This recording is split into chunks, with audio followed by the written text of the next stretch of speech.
Si c'est pour laisser un crouton, j'ai pas de toilette, hein.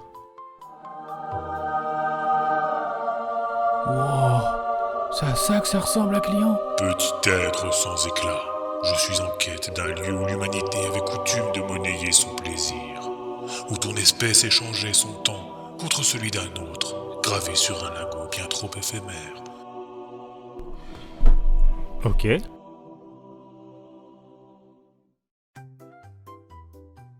Est-ce que tu peux m'aider? Ça dépend. Cherchez quoi? Bah, un lieu où l'humanité avait coutume de monnayer son plaisir, où ton espèce échangeait son temps contre celui d'un autre, gravé sur un lingot bien trop éphémère. Laisse-moi reformuler. Je cherche un lieu d'échange, où 1000 destins patientent, alignés dans la promiscuité et l'étalage de fortune, si proches et si différents, et pourtant tous séparés du même petit écrin de plastique. Tu sais ce que c'est un écrin? Bah oui, c'est le poil des chevaux. Mais je vois pas C'est grave.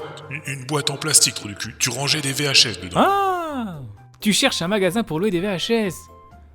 Un vidéoclub. Ça s'appelle un vidéoclub. Un vidéoclub. Telle est la prochaine étape de ma quête qui m'aura mené vers toi aujourd'hui. Montre-moi le chemin de ma destinée. Bah... c'est ici. Quoi, c'est ici? Le vidéoclub. Bah tu peux pas te tromper, y a plus que celui-là. Hein. C'est une boutique, ça? Faut faire un effort d'imagination. T'es bien censé être un deuxième personnage. On dirait juste un garage pour entasser du merdier. Quoi? Les murs en briques? C'est du brutalisme, c'est un style, hein. Ton comptoir, c'est une machine à laver. Je fais ma lessive au boulot, pour gagner du temps. Le raccordo est même pas branché. C'est pour la planète, on peut en venir au fait? Le fait, c'est que j'ai un rotophile dans le cul. T'es payé pour me faire chier ou c'est juste une passion? Ni l'un ni l'autre. Je suis la postérité. Ah. J'ai du courrier? Non, pas la poste. La postérité. Putain, t'es con. Quoi? Crédule. T'es crédule. Le mec qui a plein d'argent? Crésus? Non, lui c'est le fils de Dieu. Jésus, celui qui multiplie les pains. Je vais partir là en fait. Oh, allez, c'est une blague. T'es mon premier client, s'il te plaît. Reste, ça va être sympa, il y aura des... Ça va être sympa. Je ne suis pas un client, je suis la postérité. Si tu veux, ok, mais tu me prends un film? J'espère bien, et pas qu'un seul. Je suis là car celui que vous appelez le 7e art est en pleine période de transition. Toi et tes congénères ne le ressentez peut-être pas, mais une nouvelle page est en train d'être tournée, mettant toujours plus de distance entre vos anciens chapitres et aujourd'hui. Dans cette course effrénée qu'est le passage du temps, nombreux sont les laissés pour compte. Mon rôle est d'en recueillir le plus possible, afin qu'ils ne soient pas oubliés. Et j'ai besoin de tes conseils. Oh. Bah moi j'aime bien le Super Mario de 93. Pas ce conseil-là. Bah oui, trop connu. Alors laisse-moi te parler du premier film d'une trilogie de fantasy, adapté d'un roman avec une force obscure qui veut conquérir le monde, des nains, des dragons, des magiciens, même un bijou surpuissant confié à un petit héros qui paye pas de mine. C'est encore plus connu que Mario, personne n'a oublié le Seigneur des Anneaux. L'histoire sans fin.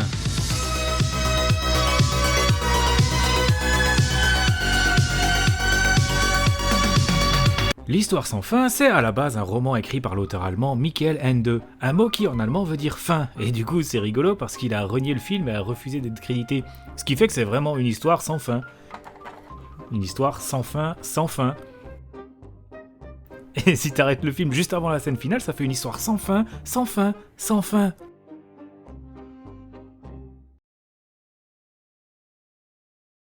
Et si t'as bien mangé juste avant de le regarder, ça fait... Le film raconte l'histoire de Bastien, un gosse avec un quotidien plutôt difficile qui a entre autres des problèmes à l'école. Il est victime de harcèlement, il supporte mal le deuil de sa mère, il a quelques soucis de santé comme des insomnies provoquées par des cauchemars à répétition et un surpoids dans le bouquin original. Et la cerise sur ce gâteau à la merde, c'est que Bastien n'a aucun ami. Il peut se confier qu'à son père et... Bah, disons que son père en termes de soutien moral, c'est un peu l'équivalent de... Tu t'es déjà pris un coup de pied dans les couilles ? Il ne faut pas que la mort de maman puisse nous servir d'excuse pour ne pas faire notre travail. Le pivot de l'intrigue, c'est lorsque Bastien va trouver, va emprunter, va chourer comme le dernier des connards le livre qu'un vieux libraire qui lui a rien fait était en train de lire. Ce livre, c'est justement l'histoire sans fin. Bastien se trouve une planque pour sécher les cours dans le grenier de son école et commence à bouquiner, nous ouvrant les portes du monde merveilleux de Fantasia. On y rencontre d'abord le mangeur de pierre. Il a pas de nom, hein, on l'appelle juste par sa race, à savoir le mangeur de pierre, parce que... mange des pierres. Le mangeur de pierre est en voyage car le pays d'où il vient a mystérieusement disparu dans un mystérieux néant. Et il se rend donc à la tour d'ivoire pour demander des réponses à la jeune impératrice. La tour d'ivoire. Lorsque c'est votre tour d'y voir plus clair.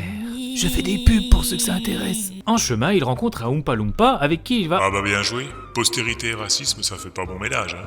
Quel racisme? Insulter un personnage de Oompa Loompa, juste parce qu'il est petit et typé... Petit et typé? Petit typé. Petit typé? Petit typé, petit typé, petit typé. Je fais aussi les jingles. J'insulte personne, c'est Deep Roy, l'acteur qui joue le Oompa Loompa. Oh. Ce mec joue que des lutins? Non, il a aussi joué un mini-chou dans le Grinch, un petit alien dans Star Trek, un petit singe dans La planète des singes, et un Ewok dans Star Wars. Ouais, que des petits rôles. Je reprends. Donc le mangeur de pierre, le mangeur de fèves de cacao, son escargot chien et un mangeur de la merde dans les pots d'échappement là, se rencontrent et se rendent compte qu'ils ont tous le même problème avec ce mystérieux néant qui dévore le monde. C'est un peu brouillon là, comme tu racontes ça. Tu veux pas faire un effort et utiliser leur vrai prénom? Bah, si tu veux, on peut essayer. Dans le livre, lui, il s'appelle Blub. Là, il y a Ugluk. Et là, c'est Vuscus... Hein Putain. Vuxfuzul et Pjornkra...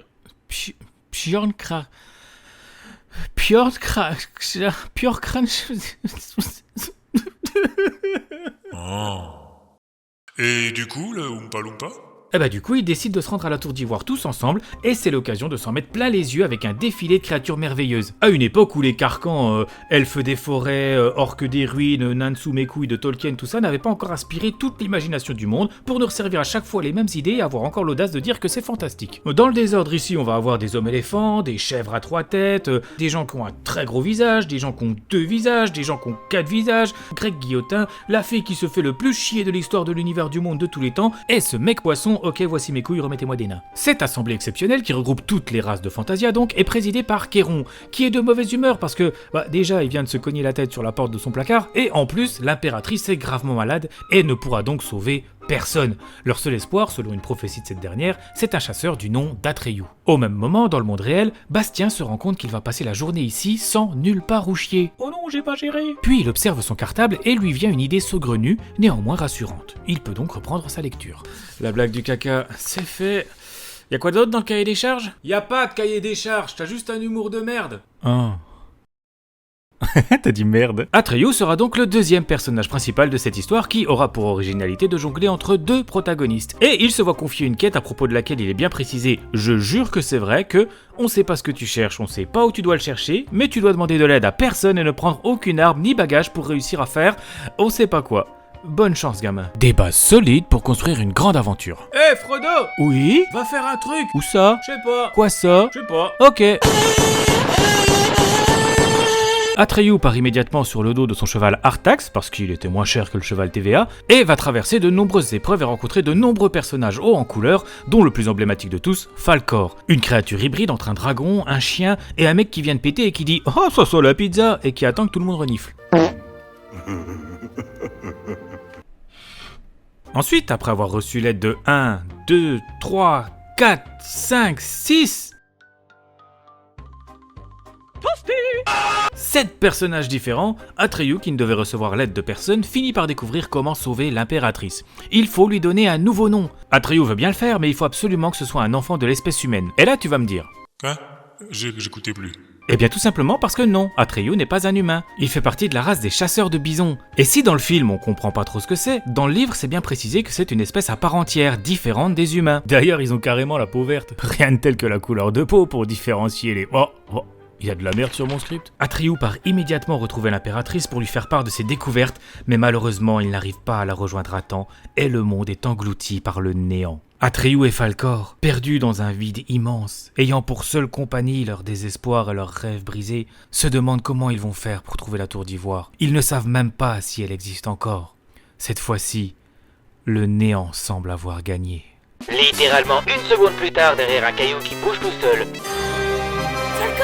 Oh, le suspense, j'ai envie de crever. Dans cette scène, on découvre qu'en fait, l'impératrice, elle est pas si malade que ça, elle va même plutôt bien. Elle savait déjà que pour sauver Fantasia, il fallait qu'un enfant de la Terre lui donne un nom, et elle savait même que c'était Bastien, qu'il était en train de les suivre depuis le début, et puis de toute façon, elle pouvait lui parler directement. Bastien. Quoi? Se fout pas un peu de la gueule du monde, elle? C'est pas une histoire sans fin, ça, c'est une fin sans histoire. Parce que la quête d'Atreyu, elle servait à rien, le film aurait pu durer vachement moins longtemps. Coucou Bastien, je suis l'impératrice et je peux te parler à travers ce livre parce que je suis omnipotente. Genre là, je sais que t'es dans un grenier et que ton cartable est pas encore rempli de caca. Le caca. Est-ce que tu pourrais juste me donner un nouveau nom s'il te plaît, histoire d'éviter qu'Atreyu se fasse bolosser pendant 1h30? Merci pour lui, bisous. 2 fois la blague du faux générique, c'est beaucoup quand même. Eh attends, l'épisode est pas fini, hein. Non, tu vas quand même pas. Mais enfin bon, elle finit par le convaincre à sa manière que Fantasia est bien réelle, et du coup Bastien sauve les mondes en lui donnant un nouveau nom. Fin. Pfiou, tu passes quand même beaucoup de temps à descendre les films que t'es censé vendre. Après t'avoir écouté, je suis pas sûr que l'histoire sans fin mérite la postérité. Et pourtant, il a installé les codes du cinéma de fantasy. C'est faux. Ouais, c'est faux. Mais ça n'empêche que l'histoire sans fin a permis à ces codes de prospérer. Pour t'expliquer tout ça, il va falloir un petit peu de contexte. Oh non. Ah bah si. Oh bah non. Si. Dans les années 60, avec l'essor de la télévision dans les foyers, les salles de cinéma ont subi partout dans le monde une chute de fréquentation significative qui a directement impacté l'économie locale de ces pays. C'est le moment de repenser le cinéma, proposer un nouveau modèle que les gens ne retrouveront pas dans leurs émissions de télé pour réattirer les foules dans les salles. Pour ce faire, les studios de production américains ont une idée brillante: ne pas avoir d'idée. À la place, ils vont laisser faire les réalisateurs en leur donnant carte blanche pour faire leurs films en plus d'un soutien financier. C'est ce qu'on appelle le Nouvel Hollywood, une période qui va des années 60 aux années 80 pendant laquelle les réalisateurs ont une liberté créative quasi totale. On ne fait plus des films selon la vision étriquée d'un studio motivé par des fins pécuniaires, on fait des films pour raconter une histoire sous la tutelle d'un mec qui l'a réfléchi depuis des années, qui s'en est imprégné, qui l'a dans le sang. On laisse le mec qui a pensé le conte le raconter tel qu'il l'a imaginé, avec tout ce que ça implique d'enjeux plus matures, de personnages moins manichéens et de fins plus ambiguës que l'éternel happy end. C'est notamment la montée en popularité de l'archétype de l'anti-héros, un personnage principal qu'on aime suivre dans ses aventures, mais qui est moins un modèle à suivre qu'un homme avec ses défauts dans lequel le public va se reconnaître plus facilement. Parce qu'on est tous des merdes. Surtout toi là. Ce nouvel Hollywood va donner quelques petits chefs-d'œuvre comme Bonnie and Clyde, Le Parrain, Taxi Driver, Vol au-dessus d'un nid de coucou, Apocalypse Now ou encore L'Exorciste. C'est la résurrection du cinéma. Les gens recommencent à acheter des billets et les studios remarquent alors la nouvelle tendance qu'ils cherchaient 15 ans plus tôt, celle qui fait plus d'entrées que les autres. Les Dents de la Mer, E.T., Indiana Jones, Star Wars. Tous ces films du nouvel Hollywood ont en commun qu'ils sont pensés pour plaire au plus grand nombre, sans viser aucune classe sociale ni démographie précise. Avec un pitch clair et percutant, une musique qui reste en tête et facile à fredonner, et surtout un gros potentiel niveau merchandising. Fin 70, début 80, c'est les débuts d'une nouvelle ère au cinéma, celle du blockbuster. Ça va? On est d'accord que le caca ça te faisait rire il y a 5 minutes. Le caca. Mais n'oublions pas le reste du monde, pour qui c'était aussi la crise au cinéma. Ils se rendent compte que leurs amis américains ont trouvé une formule qui marche bien, qui fait des thunes même une fois que les films sont plus à l'affiche en vendant des jouets, des suites et des produits dérivés. Fin des années 70, les Allemands se disent alors Y aurait pas moyen de péter ce mur-là? Et ceux de la RFA se disent moi aussi j'ai envie de me faire du fric avec un seul film accessible au monde entier et dont on pourra faire des figurines qui se revendront une couille 40 ans plus tard sur Vinted. Pour faire ça, on va copier ce modèle émergent du blockbuster américain. On va chercher un réalisateur qui a déjà fait ses preuves, Wolfgang Petersen, responsable du film à succès Das Boot, ce qui veut dire bateau. Ça parle d'un sous-marin. Un sous-marin, c'est pas un bateau. C'est un navire, un bâtiment éventuellement, mais c'est pas un bateau. Je comprends pas le choix de ce titre. Alors que nous, en France, on l'a bien appelé le... Bon bah si tout le monde s'en fout. Ensuite, il s'agira de trouver une histoire qui plaira au plus grand nombre. Alors pourquoi pas demander l'aide d'un gars qui s'y connaît en histoire, genre un écrivain allemand qui est justement en train de cartonner, Michael Ende, que vous connaissez peut-être déjà pour ses autres œuvres tout aussi légendaires telles que Die Schatten...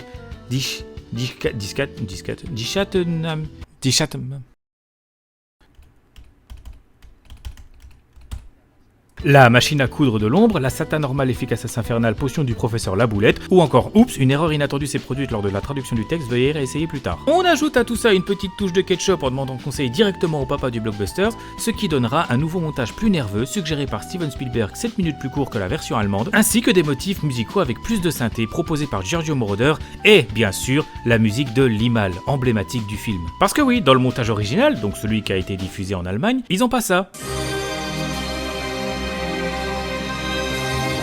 Ils ont ça. ils ont pas ça. Et ils ont ça. T'es sûr, y a vraiment pas moyen de péter ce mur là? Si on s'y met tous, genre. C'est ainsi qu'est né le film L'Histoire sans fin, d'une tentative de faire renaître l'intérêt pour le cinéma chez les gens en copiant le modèle américain qui avait trouvé, à l'époque, la formule parfaite. Et ça a plutôt bien marché, parce que pour un budget d'environ 20 millions de dollars à peine, il en a rapporté au moins 100 millions à travers le monde. Ce qui est... beaucoup. Et aux USA, il a réussi à se faire une place malgré la présence de mastodontes comme Gremlins ou encore SOS Fantôme qui ont tout écrasé ce même été 1984. T'as fini? À peu près. Parce que là, c'est que de la branlette intellectuelle. Je te dis, on s'en fout de l'histoire sans fin, ça a rien inventé. Et tu me réponds, bah si, l'histoire sans fin, ça a rien inventé, ça a copié. Merci pour rien. Ah putain, oui. Non, je sais.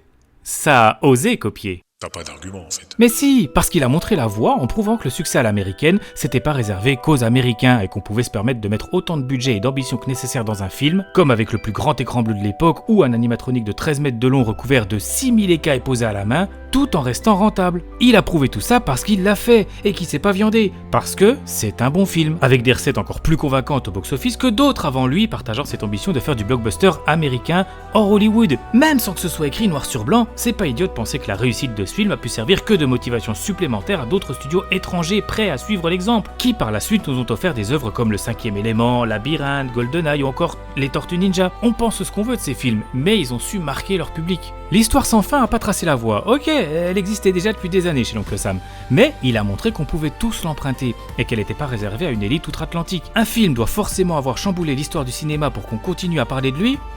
Je suis pas d'accord, mais imaginons. Alors dans ce cas, l'Histoire sans fin a fait rien de moins qu'ouvrir la porte à tous les autres blockbusters du reste du monde. Et ça, c'est beau. Ok, c'est cohérent. Ce film mérite peut-être qu'on s'en souvienne, mais c'est pas moi qui décide. Bah c'est pas toi la postérité? Si, mais je ne suis qu'un contenant. Je ne choisis pas mon contenu. C'est-à-dire? Ben, c'est pas le tupperware qui cuisine tes pâtes, si tu veux. Non mais j'avais compris, mais alors tu sers à quoi? Et moi? Et ma boutique, cette chaîne YouTube? C'est quoi l'intérêt? Ton but est de rappeler aux gens l'existence de films en passe d'être oubliés. Qu'ils choisissent de s'en souvenir ou non, voire même de les regarder après t'avoir écouté en parler, cela n'appartient qu'à ton public. Ah. Par contre, j'ai pas de public, moi. Allez, ça pue déjà du cul.